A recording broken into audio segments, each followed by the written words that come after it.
घर की चौखट ते ही बैठ गई, हुणे गालिब आएगा।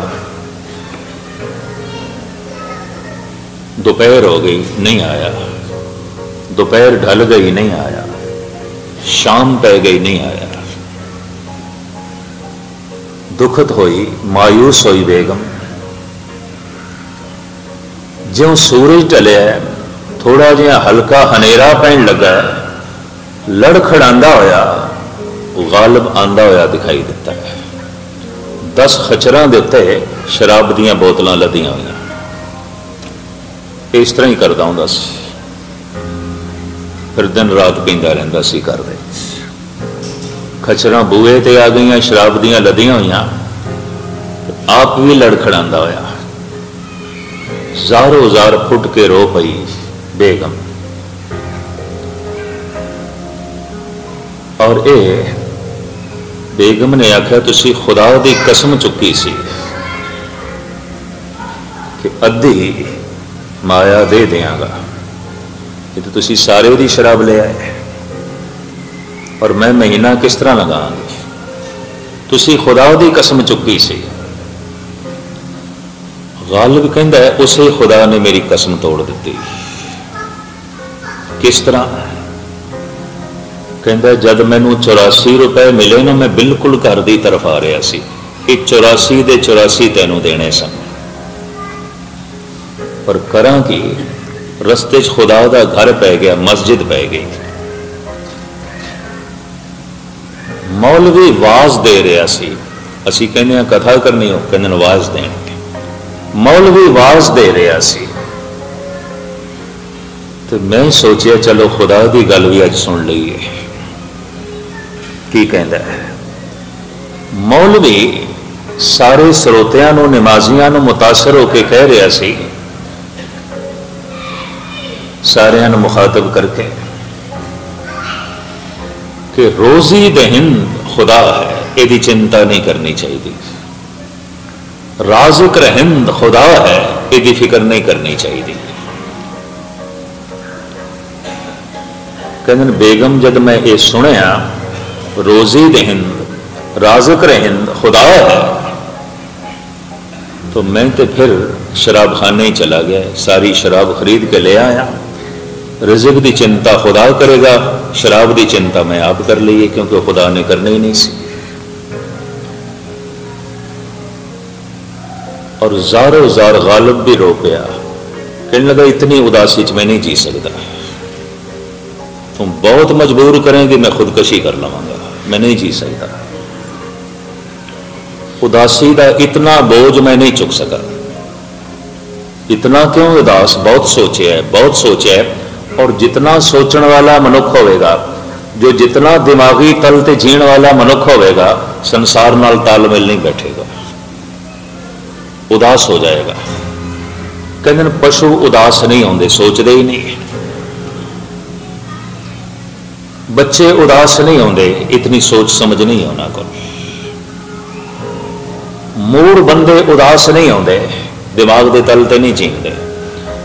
जितनी सियाणप की मिकदार जिस को जितनी ज्यादा होगी, उतना ही उदास होगा, लाजमी है। उदासी बिरती सियाणेपन की पहचान भी है, पर इस उदासी का गलत इस्तेमाल भी हो सकता है। चलो इसनों भुलाओ, शराब पी के इस उदास बिरती को भुलाओ।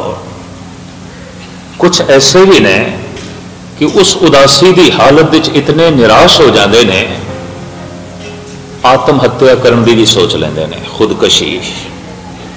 दूर क्यों जाओ, हकीम मोमन खान मोमन जैसा सियाणा बंदा भी कहता है, मैं भी सोचिया सी मरण का, अब तो घबरा के ये कहते हैं कि मर जाएंगे, पर मर के भी चैन ना पाया तो किधर जाएंगे।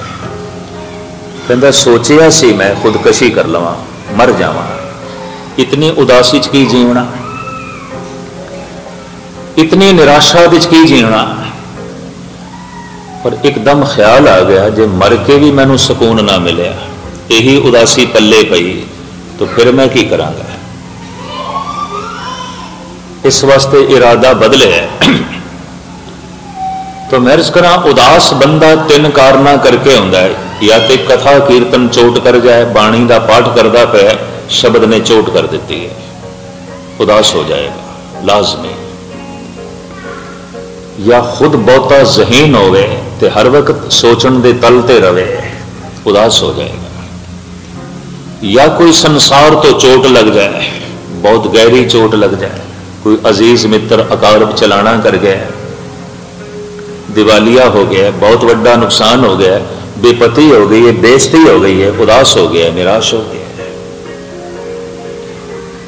ये तीन मूल कारण ने मनुख दे उदास होने दे। या तो शब्द चोट कर जाए, या कोई संसार तो चोट लगे, या खुद की सोचनी बड़ी प्रबल हो गई और हर वक्त दिमागी तल ते जीवे। तो उदास बंदा करीबन करीबन इस ढंग नाल जीवेगा नहीं। या तो जिंदगी नूं बदलेगा, या जिंदगी नूं मिटावेगा, या जिंदगी नूं भुलावेगा। भुलाने का तरीका है शराब, मिटाने का तरीका है खुदकशी, और बदलने का तरीका है जप ते जाप। इन्हां तिन्हां दे चों कोई एक ते उसनूं अपनाना ही पएगा। जप जाप या शराब या आत्महत्या, एक तरीका ते अपनाना ही पएगा।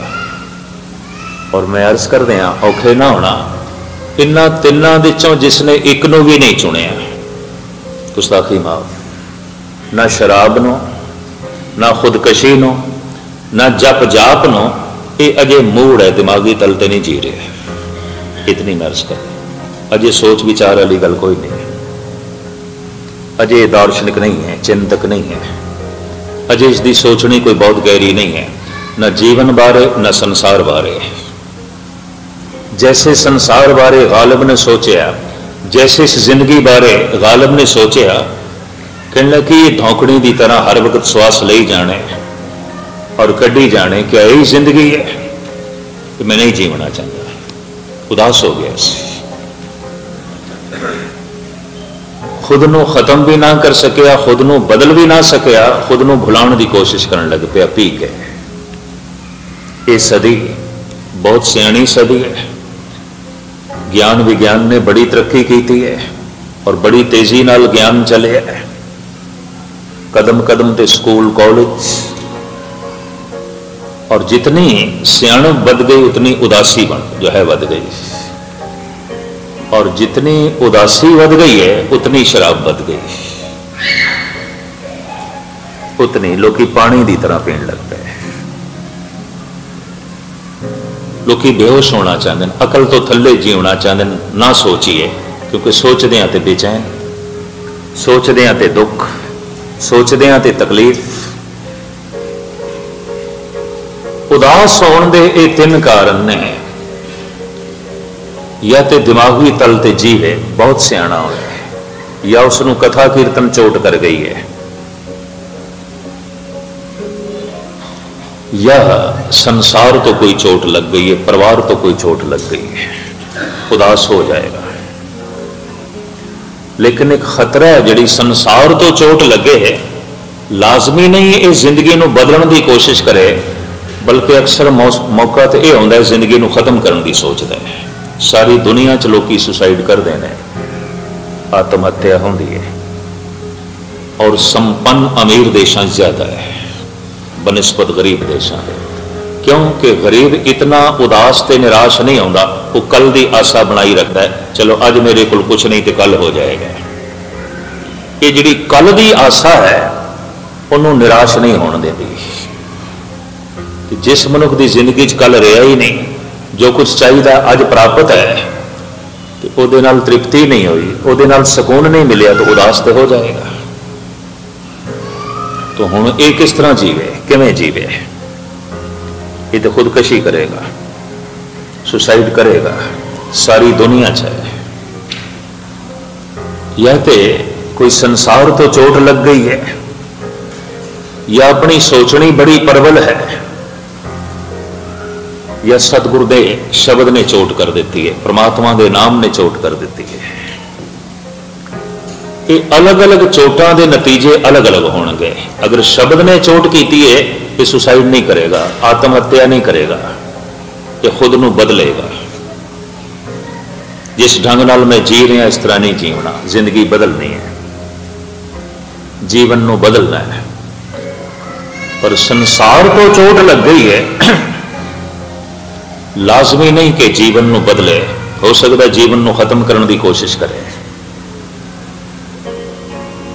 कि सोच सोच के इसनों चोट लग गई है, जगत कुछ भी नहीं है। लाजमी नहीं है जगत जो है जीवन नू बदले। हो सकता है जीवन नू भुलाने की कोशिश करे, शराब पी के, कोई भी नशा करके। नशे दुनिया इस सदी तो नवे प्रचलित हुए हैं, क्योंकि सदी बड़ी सियाणी सदी है और बड़ी उदास सदी है। किस तरह जीए? जिहड़े मनोरंजन के साधन अज मौजूद ने पहले नहीं सन, और जितना उदास अज का मनुख है पहले कतई नहीं सी, क्योंकि अजोका मनुख सोचता बहुत है, विचारता बहुत है। मैं फिर दोहरा दें, आप सारे सियाने बैठे हो। उदास बिरती तीन कारणों करके पैदा हो सकती है। या तो खुद हर वक्त सोच विचार के तल ते जीवे और बड़ी गहरी उसकी सोचनी होवे, इस जीवन नाल सहमत नहीं होएगा वो, ना संसार नाल, ये तो कुछ भी नहीं है। किस तरह जीवी है? जैसे गालिब ने कह दिता, किस तरह मैं जीवा, इन्हां बच्चियां विच मैं किस तरह जीवा, इस बचकानी जिंदगी नूं मैं किस तरह जीवा। एक तो अपनी सोचनी तो उदास बिरती का जन्म हो सकता है, दूसरा कोई चोट लग गई है, बहुत बड़ी बेइज्जती हो गई है, बहुत गहरी चोट लग गई है, और ऐसा प्रतीत हो गया है कि कुछ भी नहीं जगत, ये जीवन कुछ भी नहीं, उदास हो गया है।